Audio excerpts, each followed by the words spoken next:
Hello friends, welcome to Riyas kitchen vibes. ഇന്ന് ഞാനിവിടെ തയ്യാറാക്കാൻ പോകുന്നത് ഒരു ചിക്കൻ ബിരിയാണിയാണ്. എങ്ങനെയാണ് ഇത് ചെയ്യുന്നതെന്ന് നമുക്കൊന്ന് നോക്കാം. ആദ്യം തന്നെ അരി വേവിച്ചെടുക്കണം. ഇതിനുവേണ്ടി വെള്ളം തിളപ്പിക്കാൻ വെച്ചിട്ടുണ്ട്. 3 ഗ്ലാസ് ബസ്മതി റൈസ് ആണ് ഞാൻ എടുത്തിരിക്കുന്നത്. ഇതിന് 6 ഗ്ലാസ് വെള്ളമാണ് വേണ്ടത്. ആദ്യമായിട്ടൊക്കെ ബിരിയാണി ഉണ്ടാക്കുന്നവർക്ക് ഒരു സംശയം കാണും, ഈ 6 ഗ്ലാസ് വെള്ളത്തിൽ അരി വെന്ത് കിട്ടുമോ അല്ലെങ്കിൽ കൂടുതൽ വേവായി പോവോ എന്നൊക്കെ. അങ്ങനെയുള്ളവർ കൂടുതൽ വെള്ളം തിളപ്പിക്കാൻ വെക്കണം. അരി വെന്ത ശേഷം ഈ വെള്ളം ഊറ്റിക്കളഞ്ഞാൽ മതിയാവും.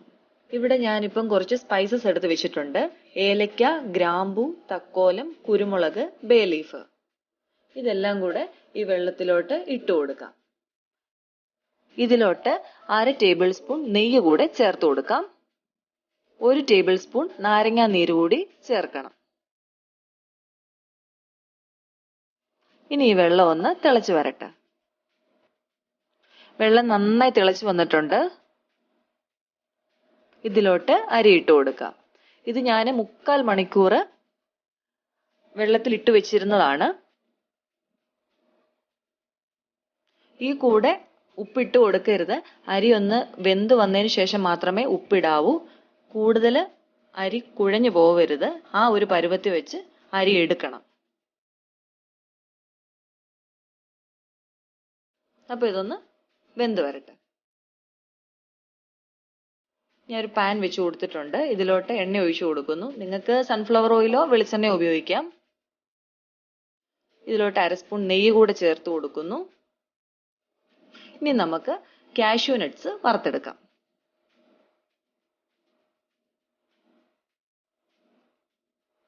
ഒരു ബ്രൗൺ കളർ ആവുമ്പോൾ എണ്ണയിൽ നിന്ന് മാറ്റാം.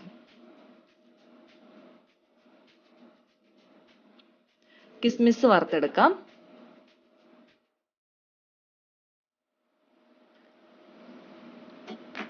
ഇതുപോലെ വരുന്ന പരുവാകുമ്പോൾ മാറ്റാം.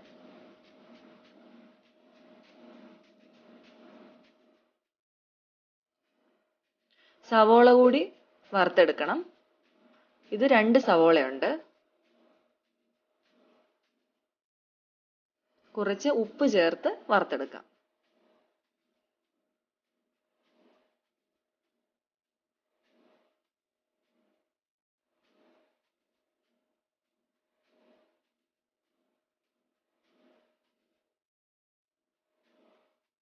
ഫ്രൈ ആയിട്ടുണ്ട്. സവോള എണ്ണയിൽ നിന്ന് മാറ്റാം.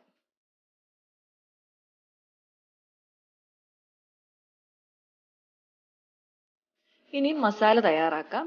ഇതിനു വേണ്ടി സവോള ഇട്ട് കൊടുക്കാം. 3 സവോളയാണ് ഞാൻ എടുത്തിരിക്കുന്നത്. ഉപ്പ് ചേർത്ത് കൊടുക്കാം.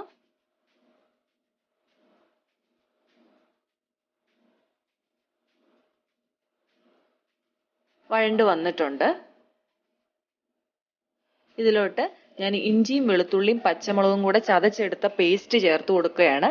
4 ടേബിൾ സ്പൂൺ ഞാൻ ചേർത്തിട്ടുണ്ട്. ഇത് നന്നായിട്ടൊന്ന് മൂത്ത് വരണം.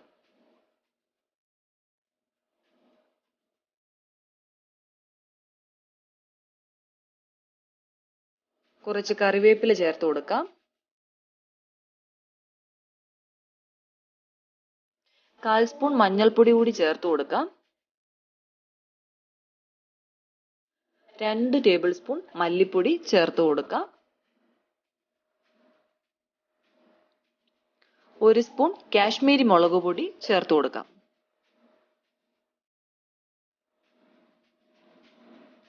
ഇനി ഇത് നന്നായിട്ടൊന്ന് വഴറ്റിയെടുക്കണം. നന്നായിട്ട് മൂപ്പിക്കണം. പച്ചമണം മാറണം. ഇപ്പം നമ്മുടെ മസാല റെഡി ആയിട്ടുണ്ട്. ഇതിലോട്ട് പഴുത്ത തക്കാളി ഒരെണ്ണം ചേർത്ത് കൊടുക്കാം. ഇനി ഇതൊന്ന് വേവിച്ചെടുക്കാം.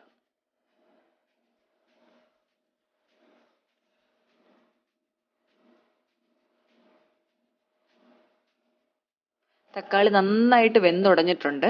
ചിക്കൻ്റെ കഷ്ണങ്ങൾ ഇട്ട് കൊടുത്ത് മിക്സ് ചെയ്യാം.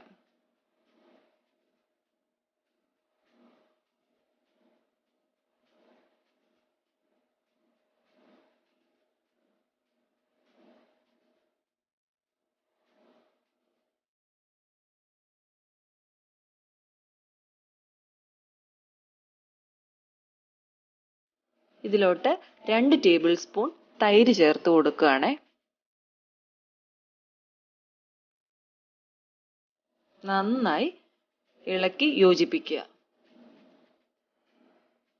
ഉപ്പൊക്കെ ഉണ്ടോ എന്ന് നോക്കണം, ഇല്ലെങ്കിൽ ഈ സമയത്ത് ഇട്ട് കൊടുക്കാം.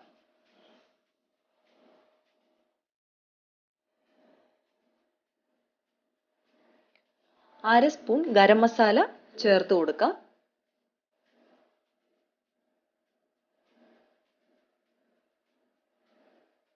ഇതിലോട്ട് 1 ടേബിൾ സ്പൂൺ നാരങ്ങാ നീര് കൂടി ചേർത്ത് കൊടുക്കണം.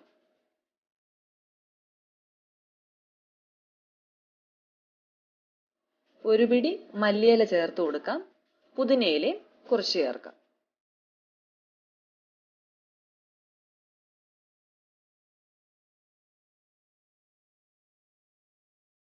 ഇനി ഇത് അടച്ചു വെച്ച് വേവിക്കാം.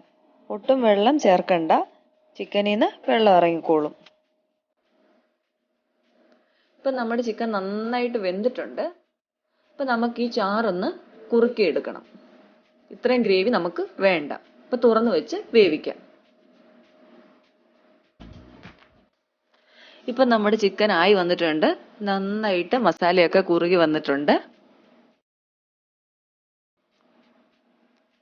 ഇനി നമുക്ക് ബിരിയാണി ഒന്ന് ലെയർ ആയിട്ട് സെറ്റ് ചെയ്യണം. അതിനുവേണ്ടി ഞാനൊരു പാത്രം വെച്ചിട്ടുണ്ട്. അതിലേക്ക് കുറച്ച് നെയ്യ് ഒഴിച്ചു കൊടുക്കുന്നു.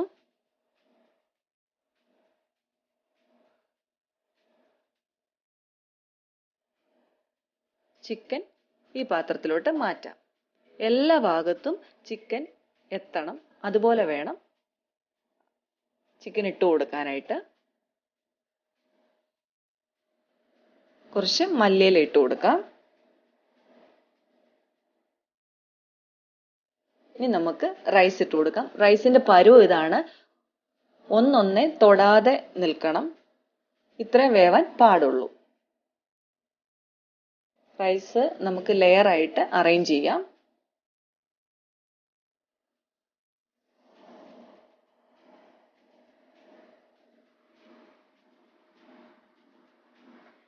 കുറച്ച് നെയ്യ് കൂടി തൂവി കൊടുക്കുക.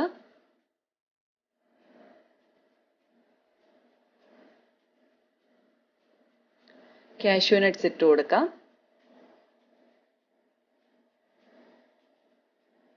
വറുത്ത് വെച്ചിരിക്കുന്ന കിസ്മിസ് ഇട്ട് കൊടുക്കാം.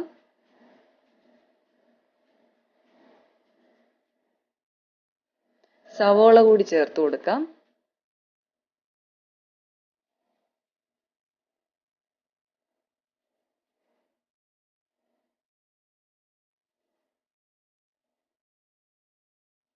ഇനി കുറച്ച് പൈനാപ്പിൾ കഷ്ണങ്ങളും കൂടെ ഇട്ട് കൊടുക്കുക.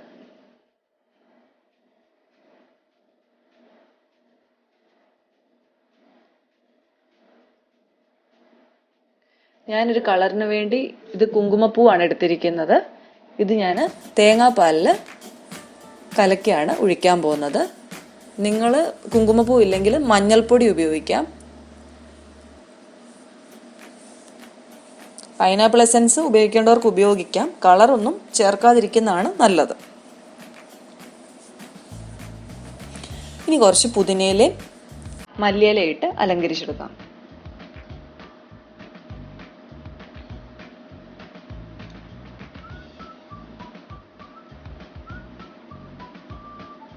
ഒരു 10 മിനിറ്റ് നമുക്ക് ഏറ്റവും കുറഞ്ഞ തീയിൽ വെച്ച് ഇതൊന്ന് വേവിച്ചെടുക്കാം. ഇപ്പം നമ്മളുടെ ചിക്കൻ ബിരിയാണി റെഡി ആയിട്ടുണ്ട്. തന്നെ തുറന്നപ്പോൾ തന്നെ നല്ല സ്മെല്ല് വരുന്നുണ്ട്. കണ്ടില്ലേ, ഒരു അരിമണി വേറൊന്നേലും തൊട്ടിട്ട് പോലും ഇല്ല. അത്രയും നന്നായിട്ടുള്ള ഒരു ബിരിയാണിയാണ്. എല്ലാവരും ട്രൈ ചെയ്ത് നോക്കണം. എല്ലാവർക്കും ഇഷ്ടപ്പെടും. അപ്പോൾ ഇന്നത്തെ റെസിപ്പി എല്ലാവർക്കും ഇഷ്ടമായെന്ന് വിചാരിക്കുന്നു. ഇഷ്ടമായെങ്കിൽ ലൈക്ക് ചെയ്യുക, കമൻറ്റ് ചെയ്യുക, ഷെയർ ചെയ്യുക. പിന്നെ നമ്മളുടെ ചാനൽ ആരെങ്കിലും സബ്സ്ക്രൈബ് ചെയ്തിട്ടില്ലെങ്കിൽ പ്ലീസ് സബ്സ്ക്രൈബ്. ഇനി ഒരു അടിപൊളി ഡിഷുമായിട്ട് നമുക്ക് കാണാം. Thanks for watching.